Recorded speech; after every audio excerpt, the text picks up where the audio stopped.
Բարև ձեզ հարցազրույցի տաղավարում այսօր զրուցելու եմ քաղաքական գործիչ Արա Վարդանյանի հետ, շնորհակալություն հրավերս ընդունելու համար պարոն Վարդանյան, եւ զրույցը սկսենք իմպիչմենտի գործընթացի շուրջ աղմուկից,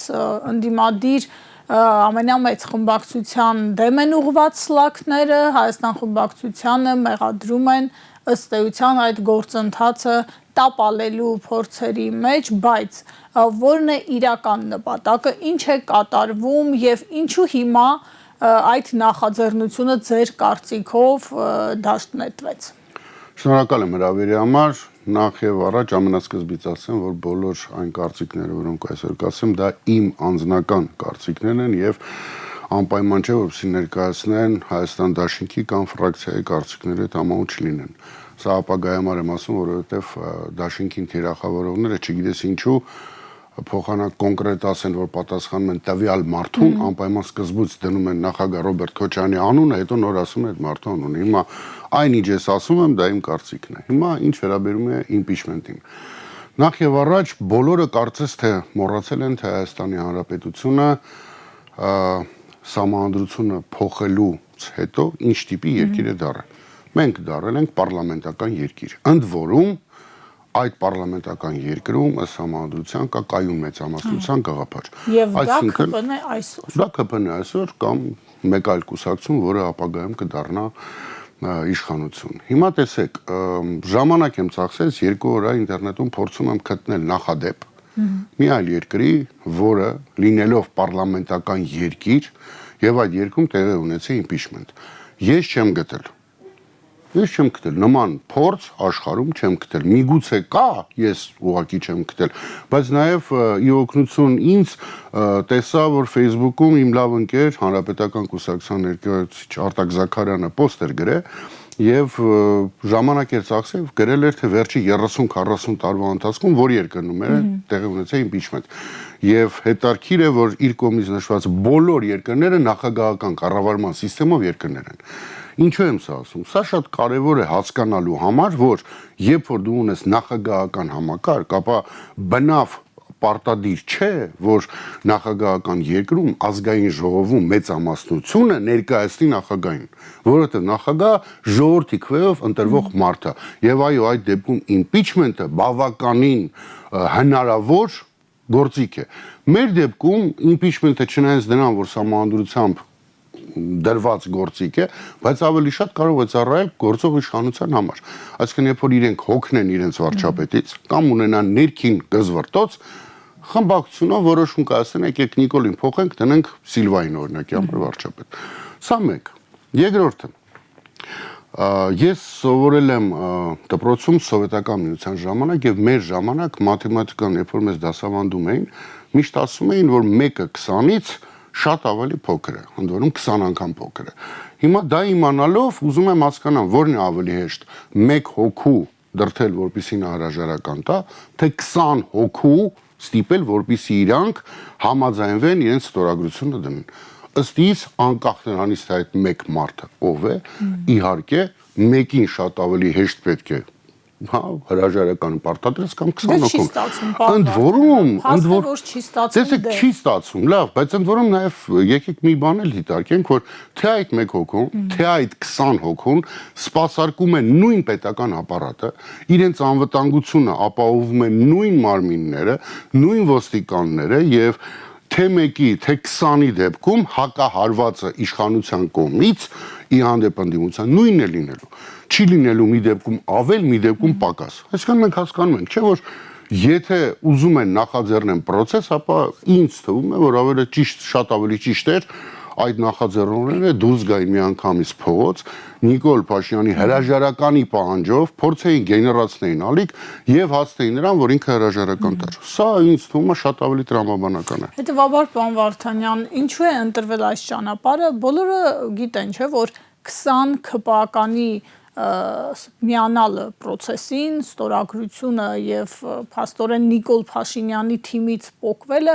հեշտ չի լինելու, հաշվի առնելով առնվազն այն փաստը, որ այդ 20, նույնիսկ 10, նույնիսկ 1-ը չգտնվեց այդ անձանց մեջ, որը օրինակ Արցախում էթնիկ զտումից հետո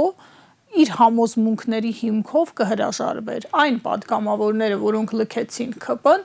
պատերազմից հետո նոյեմբերի 9-ի այդ հայտնի փաստաթղթից հետո մի քանիսն էին, մնացածը շարունակեցին մնալ Փաշինյանի կողքին, հավասարապես կիսել տեղի ունեցող եւ ապագա զարգացումների պատասխանատվությունը։ Հիմա ո՞րն է հիմքը ձեր կարծիքով ակնկալել, որ այդ անձինք պիտի հեղափոխվեն։ Տեսեք, ես անձնապես այդ հիմքը չեմ տեսնում, ես շատ թերահավատ եմ մոտենում այս process-ին, կարծում եմ կան ինչ-որ ենթատեքստային ինչ-որ բաներ, որոնց մասին այս պայն ցանկանում եմ չխոսել, բայց անպայման ուզում եմ նշել հետևյալը, եկեք հասկանանք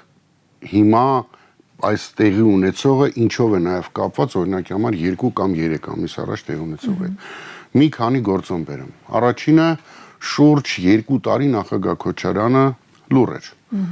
Հասուլիսներ չէր տալի, հանրային գործունեություն չէր ծառայում, այսինքն բոլոր իր գործողությունները ավելի շատ ֆրակցիայի ներսում էին, դա հանդիպումներն են ֆրակցիայի եւ այլ հանդիպումներ, որոնց մասին մենք չգիտենք։ Այսինքն կարելի ասել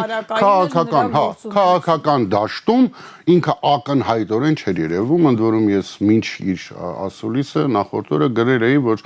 նախագահ Քոչարյանը փաստորեն մոտ 2 տարի ժամանակ էր ընդդիմադիր բոլոր գործիչներին ինչ որ բան նախաձեռնելու համար, որովհետև կային մարդիկ, որոնք այն ժամանակ փորձում էին ասել, այ նախագահ Քոչարյանն է խանգարում, այ ինքը չլինի,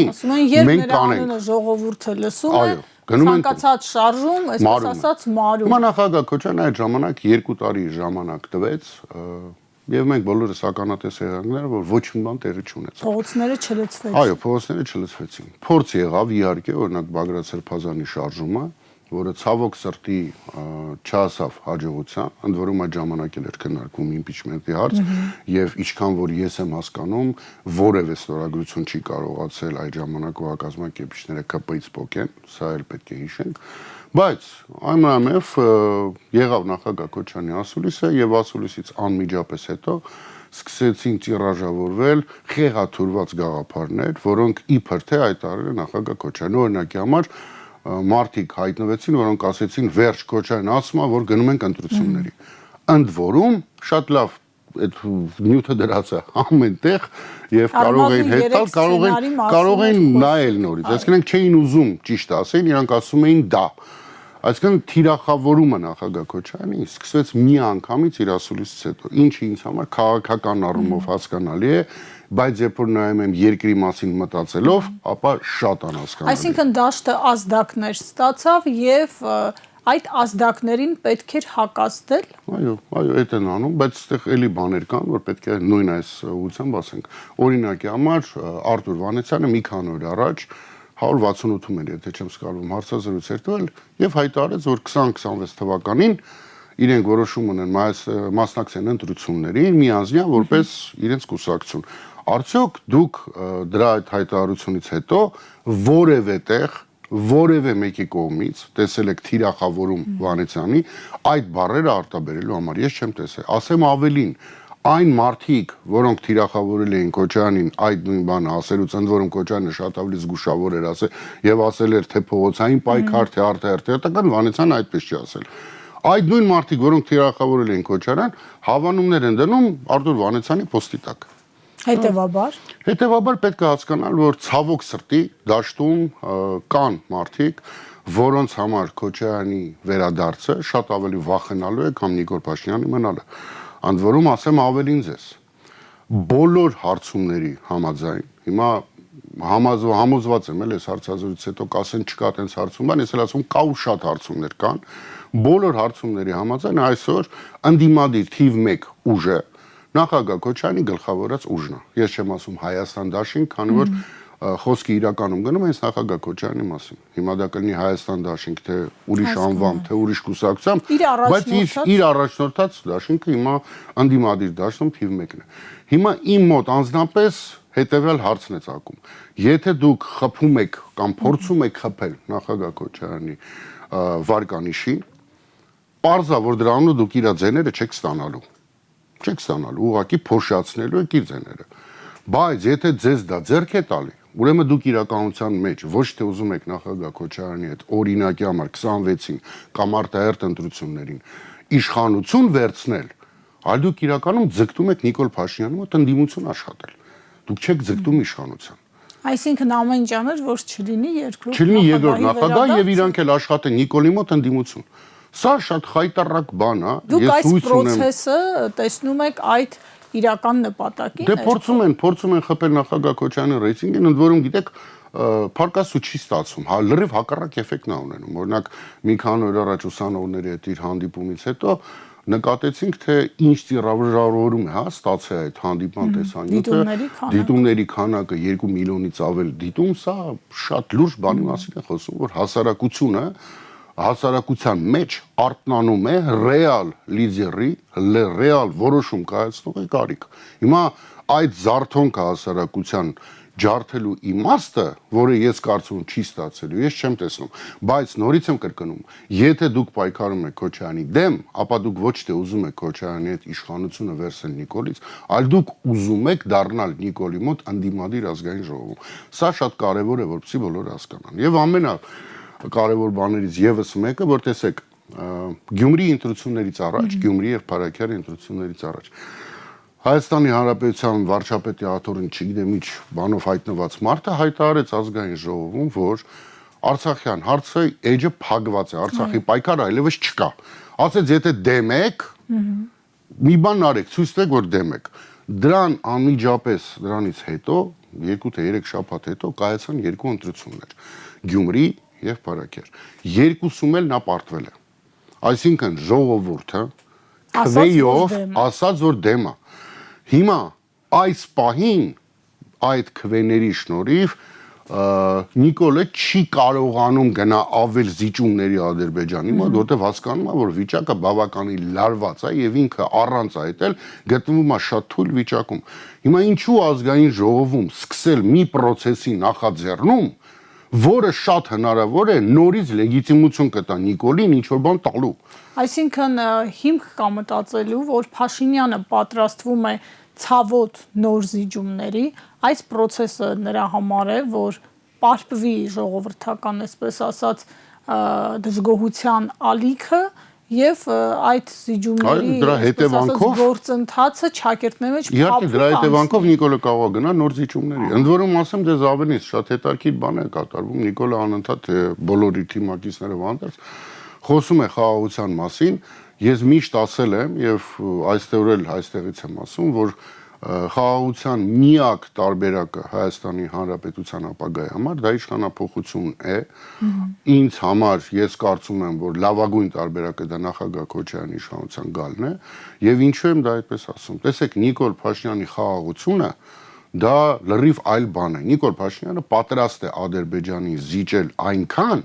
ինչքան իրան կների հայ ժողովուրդը։ Երբ որ ինքը կհասնի այն կետին, որ այլևս չի կարող զիջել, Ադրբեջանը հարձակվելու է։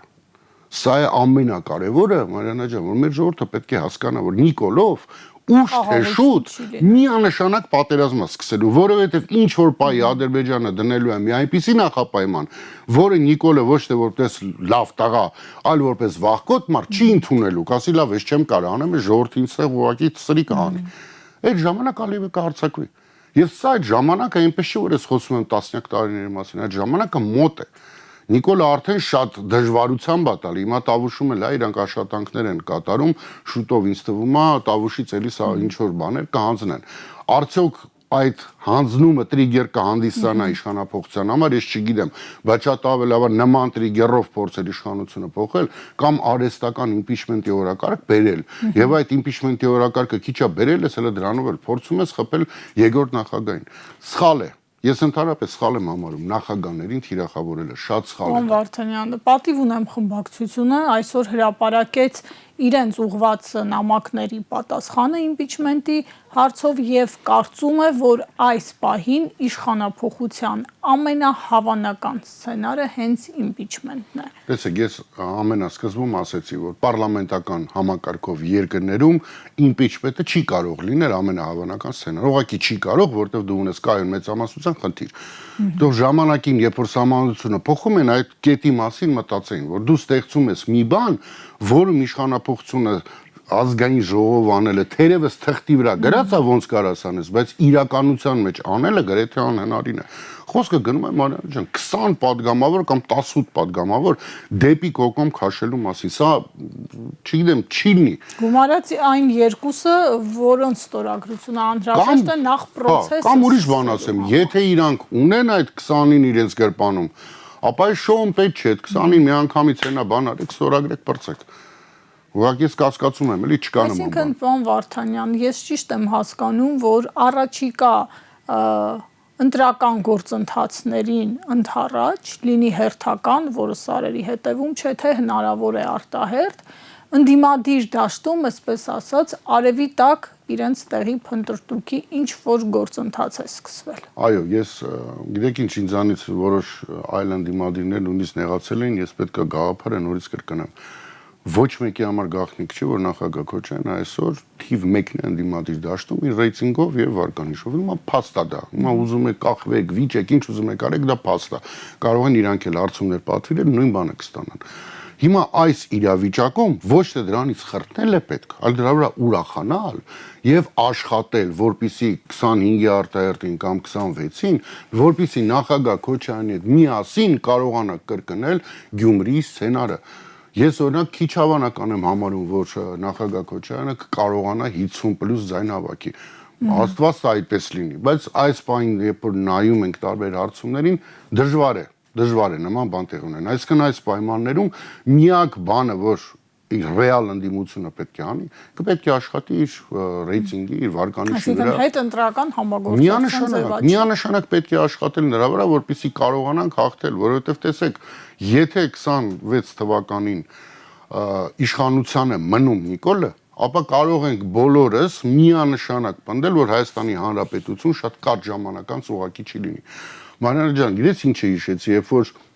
դու ընթերցում էիր Արցախի Հանրապետության լուծարման այդ չարաբաստիկ թուղթը։ Հիշում եմ քո վիճակը։ Ես չեմ ուզում մի օր էլ դու նստես նույն Հայաստանի մասին կարդաս։ Չեմ ուզում։ Ու հիմա այս վիճակում դնել, փորձել թիրախավորել նախագահին, որ ինչա իր ռեյտինգը իջացնեն ու իրանցը դրանով չբարձրացնեն, նորից եմ ասում, դուք ինչ եք ուզում եք Նիկոլի մոտ ընդդիմադիր աշխատեք։ Երբ որ թիրախավորում են Հայաստան դաշինքի падգամավորին, ասում են գնում եք ազգային ժողով, եսի ինչերից եք խոսում։ Լավ, 7 տարի է Նիկոլը վարչապետ է, 4 տարի է այս ազգային ժողովը կա, դուք ինչ եք առաջարկում, որ այդ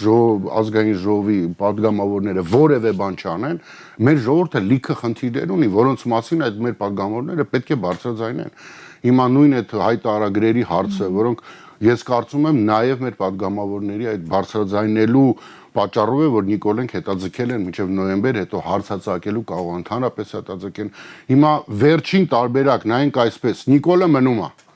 Հիմա այս падգամավորները գործ չանեն։ Հայաստանում ապրում է 2.3 միլիոն մարդ, բայց մարդկանց համար ինչ որ մեկ ազգային ժողովում պետքա տեր կանգնի։ Անկախ դրանից իրենց առաջարկները ընդունվում են թե չէ, բայց падգամավորի բուն ֆունկցիան ինչու՞մ է պայքարել, որպեսզի ինքը կարողանա իրեն ընտրողների հարցերը բարձրացնել։ Հիմա այս մի շաբաթա բոլորը ասում են, այ դուք մտակ ազգային ժողով Նիկոլին հեռացնեք։ Ոչ, մենք մասնակցում ենք ընտրություններին, որպեսզի կարողանանք ստանանք համապատասխան քվե, այսինքն 50+1, որպեսզի հեռացնենք Նիկոլին։ Եվ դեռևս ես շատ հարցեր ունեմ, իսկ 2021-ին ինչի մնացածը լավ չաշխատեցին, որպեսզի կարողանային նախագահ Քոչարյանի դաշինքի հետ միասին 50+1 ապահովել։ Մեղադրանքները այդ առումով այսօր էլ են էլի թիրախները ուղղվում են երկրորդ նախագահին ձեր հիշատակած հարցազրույցից հետո հատկապես ասում էին այ արդեն պարզ է կրկնվելու է 21 թվականի սցենարը։ Եթե ժողովուրդը ընտրի Նիկոլին, կընտրի 21 կլինի 21 թվականի սցենարը։ Մենք բոլորս, ես, դուք, ընդդիմադիր դաշտի բոլոր գործիչները անկախ ում են արում, իրենց սուրբ գործը պետք է լինի օր ու գիշեր իրազեկել մարդկանց, աշխատել մեր հասարակության հետ, գնալ գյուղերով, գնալ մարզերով, գնալ քաղաքներով եւ մարդկանց աչքերը բացել։ Մենք բավականին բարդ վիճակում ենք, որովհետեւ մեր ռեսուրսները տեղեկատվական շատ ավելի սահմանափակ են ի համեմատություն իշխանության։ Բայց նաեւ պետք է մի բան էլ հիշենք, որ երբ որ լինում են ընտրություններ, այո իշխանությունը օգտագործում է իշխանական լծակները, բայց նաև ընդդիմությունն էլ ունի լծակ։ Իսկ ընդդիմության լծակը ովքեր են, դա այն մարդիկ են, որոնք վախում են դուրս գան միտինգի,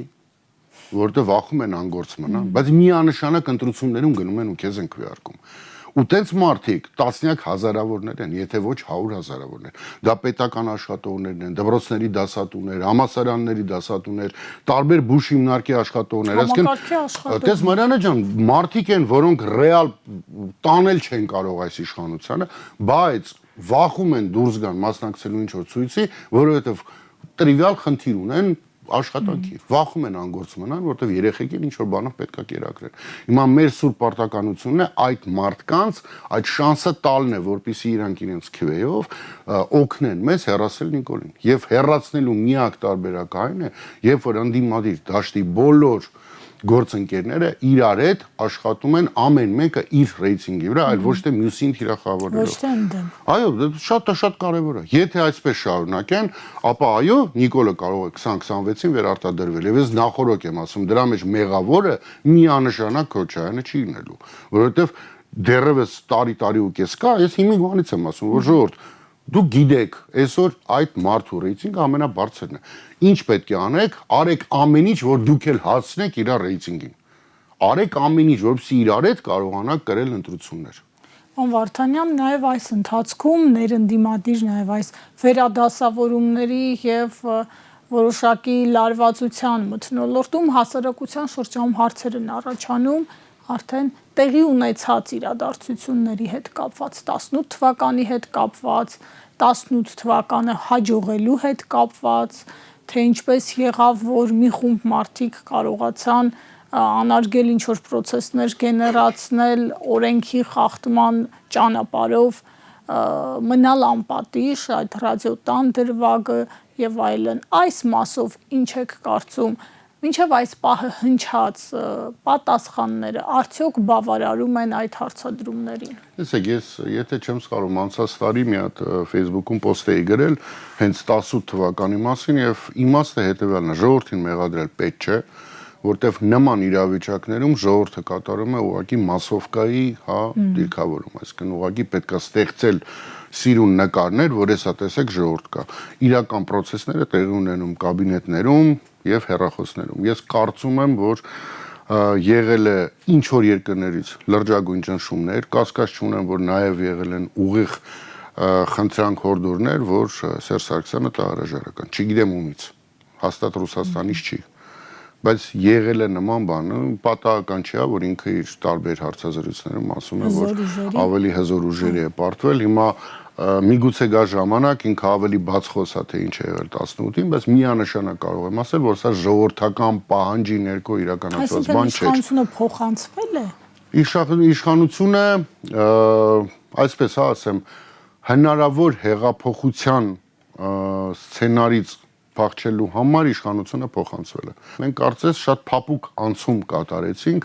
հիմա թե ինչի պատճառով այդպես եղավ, դժվարանում եմ ասում։ Միանշանակ հարցեր կան չպատասխանված, օրինակ համանեց դուր ներկոմից նշված է ռադիոտան բանը,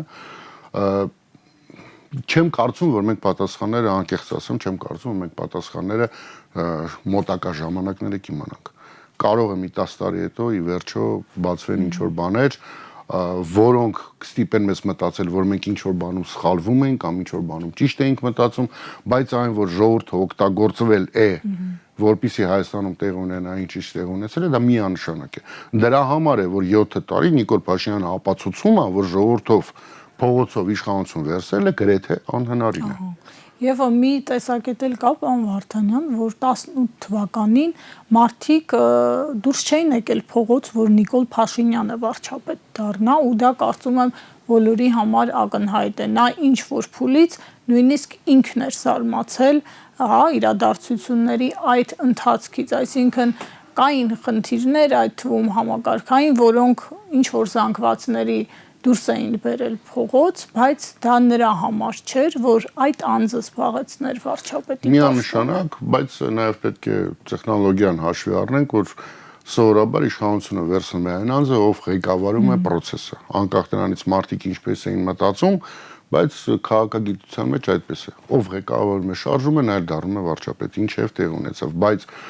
այն, որ մարդիկ ամեն մեկը իրենց մտքում դուրս էին եկել էլ ավելի լավ Հայաստանում եւ էլ ավելի լավ Արցախում ապրելու համար, ես կասկած չունեմ։ Ես երբեք չեմ հավատա, որ մարդիկ դուրս էին եկել փողոց, որ Արցախը հանձնեն, Հայաստանի միմաց հանձնեն 5000 զինվորել պարկասնեն գերեզմանները։ Դա պարզ է, որ դրա համար դուրս չեն եկել։ Դուրս են եկել ավելի լավ ապրելու, հա, հույսով, ցավոք սրտի, դա չի իրականացվեց, ընդ որում իրոք ցավոք սրտի, հա, որովհետեւ 18-ին տեղի ունեցածը մի կողմ դնենք այս ամեն ինչ ինչ որ տեղի ունեցավ այս 7 տարվա մեջ 18-ին տեղի ունեցածի վրա դրական էմոցիաներով եկել էր իշխանություն ժողովրդի մոտ ստեղծվել է դրական էմոցիա ընդ որում այդ դրական էմոցիաների վրա նույնիսկ մեր տնտեսությունում շատ լուրջ արճ եղավ որը պայմանավորված էր ոչ թե տնտեսության կոնկրետ այո բայց դա տնտեսության հետ որևէ կապ չուներ դա մարդկանց սպասումը որ լավ է լինելու ու մսխել այս աստիճան ժողովրդի սպասումը քեզանից շատ անհասկանալի էր մյուս կողմից էլ արդեն այս տարիների անցնելուց հետո հասկանում եք որ սա ուղղակի պլան էր որը իրագործվում է պլանում մնացել է եւս մեկ բան իրականացնել դա ռուսական ռազմաբազայի հանումն է Հայաստանից եւ Նիկոլը քիչ բայց շատ ամուր քայլերով գնում է դրան գիտեք արդեն երևի վերջացնում ենք տեսեք հայ-ռուսական հարաբերություններում որոշ մարդկանց մոտ ստեղծում է տպավորությունը այսա Նիկոլը գնալու է նորից Պուտինին համոզի բան չկա նման բան նախ Մոսկվան չի հավատա երկրորդը Նիկոլը արդեն 1 թե 2 շաբաթ առաջ ինքը փորձեց սաբոտաժի ենթարկել Ռուսաստանին որ ընդեղից իրան ասեն մի արի ինչ արեց գնաց Թալինում հա կոմունիստերի բանը զոհերի գերեզմանի ցավոք դրեց իր հույսը հենց նա էր որ դրանից հետո Մոսկվայից կզանգենք ասեն ու գիշ չես մի արի ընդ որում հապկի հետ էլ են նույն անում մերոնք ինչ են անում մերոնք ոչ թե դուրս են գալի հապկից այլ անում են ամեն ինչ որ ռուսական կողմը ասում է դուրս եկեք ասում եք իր գործելավոճը դա է ինքը չի ուզում ինքը հարացնի նոյեմբերի 9-ի փաստաթուղթը այդ փաստաթղթով կա Արցախի հանրապետություն հասկանում եք Նիկոլը ինչ անում փոխանակ օրինակ ի սկզբանե դուրս գար այդ փաստաթղթից ինքը Արցախը հանձնեց բայց փաստաթուղթը կա ու բոլոր բաներում ինքը այդպես է աշխատում հասկանում եք հիմա Ալեն Սիմոնյանն է հա այսօր եթե չեմ սխալվում էլի թե երեք խոսում էր ինչ որ ռուսական փողեր են գալի բան ստե ես հիմա արդյոք դա դաշնակցի մասին խոսալու ձև է իհարկե ոչ ինչ է անում Ալենը փորձում է այնպես անել որ ոչ Լավրովը գա ոչ Մատվիենկո գա ոչ է Նիկոլը գնա մայիսին բայց հələ որ ռուսերը այդ սադրանքներին չեն տրվում ինձ թվում է Ռուսաստանից չեն ասելու մի արի եթե իհարկե Նիկոլը բախտի բերմամբ կովիդով չվարակվի բայց էսա իրանց աշխատանքի ոճը հասկանում եք ու ընդ որում Թալինի այդ բանից իր այցից հետո ինքը ստացավ Եվրոպական միությունից իդեմս ԵԺԿ-ի Իրան շատ լավ բան հա ինչ որ հայտարարություն Եվրոպական ժողովրդական կուսակցության կողմից որ այ Հայաստանը էլի դեմոկրատիա է վայ ինչ լավ ուղով Հայաստանը գնում բան եւ շատ ցավալի է որ մի կուսակցություն որի անդամ է նաեւ հանրապետական կուսակցություն եւ նաեւ գիտենք որ պարոն Հայկ Մամիջանյանը կարծեմ մասնակցել է այդ նիստին եւ ցավալի է չի կարողացել կանխի բանով չեմ ասում դա չեմ կապնում որպեսի չնեղվեն չէ ցավալի է որ չեն կարողացել այսինքն այս է եվրոպական արժեքը իրական հասկանում եք այսինքն մի կուսակցություն որոնց է որի հետ դուք շուրջ 15-20 տարի է համագործակցում եք որը ձեր ընտանիքի մաս է որի փոխնախագահ ապօրինի գտնվում է կալանքի տակ դուք փոխանակ դրա մասին խոսակ դուք այդ երկրի իշխանությանն եք պահում եւ գցում եք ձեր պարտներին սա շատ ցավալի է բայց սա նաեւ շատ ցուցադրական է մեր երկրի համար որ բոլորը հասկանա թե եվրոպական արժեք հայ դա է եվրոպական արժեքը նորքում է թաղապետի պահվածքն է այդ դրանք լրիվ եվրոպական արժեքներ են եվրոպական արժեքը Արցախի հանձնումն է հիմա եթե մենք ազգովի այդ արժեքներն ենք ուզում կրել ուրեմն պետք է կողմնորոշվենք միգուցե մենք քրիստոնյա չենք միգուցե մենք սխալ ենք հասկանում ինչ է քրիստոնեությունը միգուցե մենք սխալ ենք հասկանում ինչ է հայրենիքը դե հիմա ուղիղ այդ քարոզն են տանում չէ տարբեր Նիկոլ Փաշինյանն թարշավների միջոցով այո դա էլ է չէ հայտարարություն է բարձրագույն դիպլոմ չունեցող մարդիկ երկրում եք ընկել են ինչ որ կրթում են ում են կրթում մարդ չէ դպրոցի դասատու են կանչում ու կրթում են այստեղ բան կա հասկանում եք դպրոցի դասատուն է պետքա մտածի թե դա ինչ ստորացուցիչ է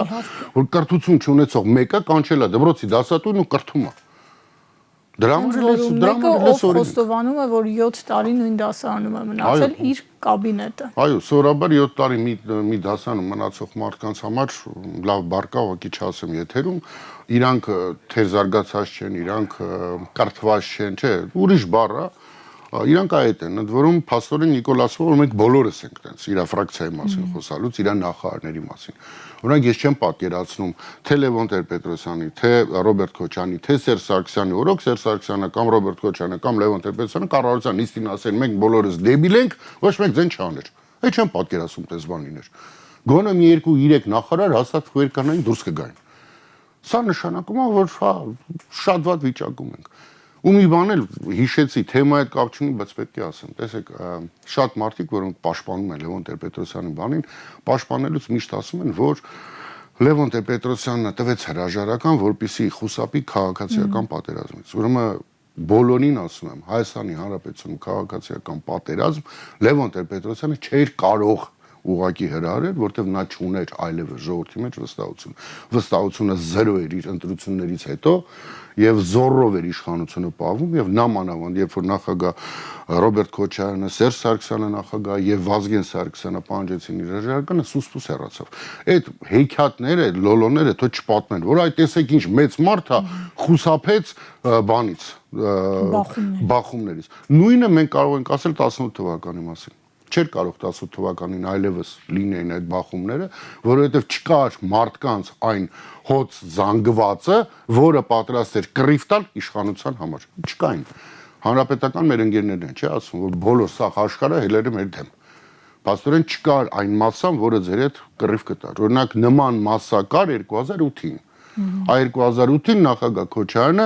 եթե ուզենար կարող էր հրահրել քաղաքացիական պատերազմ, որտեղ կար մարդկանց մի հոզ զանգված, որոնք պատրաստ էին սատարել իրեն։ Եվ այսօր ցավոք սրտի նման հնարավորություն է ստեղծում Նիկոլի իր համար, աչք փակելով նրա վրա, թե ինչ անում թաղապետը, աչք փակելով նրա վրա, թե ինչ անում Ալեն Սիմոնյանը, որ թակում է հա մարդու դեմքին։ Այդ դրանով Նիկոլը ստեղծում է մարդկանց մի ոհմակ, որոնք իր համար պատրաստ են զենքը ձեռը վերցնեն ու հային սպանել։ Այդ է տարբերությունը հասկանում եք, տարբեր ղեկավարների օրոք։ Դա պետք է մեր ժողովուրդը հասկանա, որ այդ կուրիոզներով երկիրը անցել է նախագահ Քոչարյանի օրոք, բայց մնացել է անսասան երկիր։ Մեր սահմանները մնացել են անսասան։ Այդ հոկտեմբերի 27-ից հետո թուրքերը, ադրբեջանցիները չեն հարձակվել ու հասել ես իմոր հասկանում եք։ Կարողացել ենք մենք պահենք այդ ամեն ինչը։ Դրա համար ես համակրում եմ նախագահ Քոչարյանին։ Դրա համար է, որ ես կարծում եմ, որ մենք հիմա շատ ավելի վատ վիճակում ենք, քան երբևէ, եւ հիմա միայն իր տիպի, իր դրվածքը ունեցող եւ իր կապերը ունեցող մեկը կարող է մեզ տանել այն երազած խաղաղությանը, որի մասին բոլորս է երազում ենք։ Արժանապատիվ խաղաղության, որի ընթացքում Ալիևը իրան երբևիցե թույլ չի տա ձեռք առնել ամբողջ հայ ժողովրդին, որի ընթացքում Ալիևը իրան թույլ չի տա Բաքվում շինց ու դատավարություն անի եւ մեր եղբայրներին դատի։